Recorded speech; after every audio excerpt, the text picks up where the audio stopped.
तर भाजप एनडीएचे उमेदवार सीपी राधाकृष्णन हे देशाचे नवे उपराष्ट्रपती बनलेले आहेत। मात्र आता उपराष्ट्रपती पदाच्या निवडणुकीमध्ये झालेल्या मतदानावरनं इंडिया आघाडीमध्ये आरोप प्रत्यारोप होण्याची शक्यता आहे। या निवडणुकीमध्ये शिवसेना ठाकरे गट आणि राष्ट्रवादी शरद पवार गटातील काही खासदारांनी क्रॉस वोटिंग केल्याची माहिती समोर येते। दरम्यान उपराष्ट्रपती पदासाठी झालेल्या निवडणुकीत सीपी राधाकृष्णन विजयी झाल्यानं देशाचे उपराष्ट्रपती झालेत। राधाकृष्णन यांना 752 वैध मतांपैकी 452 पहिल्या पसंतीची मतं मिळाली।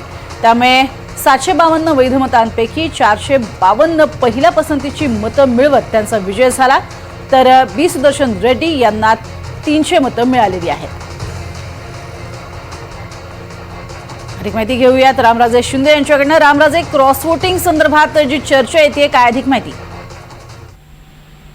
बिलकुल, कारण भाजप आणि एनडीए हे इतर घटक पक्ष हे सर्व मिळून साधारणतः 427 मतं पडणं हे आवश्यक होतं, परंतु मतं पडलेली आहेत 452, म्हणजे की 25 मतं जी आहेत ती जादा पडलेली आहेत।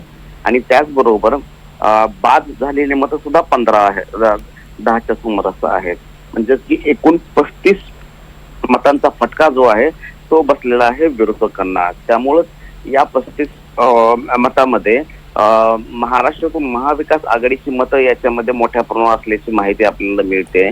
त्यामध्ये उद्धव ठाकरे या गटाचे काही खासदार आहेत, त्याचबरोबर शरद पवार या गटाचे काही खासदार आहेत आणि काँग्रेसचे पण काही खासदार असल्याची माहिती मिळते। आणि याचाच फायदा जो आहे तो सरकारला झाल्याचं दिसतोय आणि म्हणूनच एनडीएचे जे उमेदवार आहेत ते मोठ्या फरकानं निवडून आलेले आहेत। त्यामुळे आता इथून पुढे विरोधकांना त्यांच्या पक्षामध्ये चिंतन करावं लागणार आहे की एवढा मोठा डिफरन्स, एवढा मोठा फरक आला कसा। नक्कीच, आणि त्यामुळेच अर्थातच हे कोण आहेत क्रॉस वोटिंग करणारे हे देखील येत्या काळात नक्कीच स्पष्ट होईल। तुर्तास धन्यवाद या संपूर्ण माहितीसाठी रामराजे।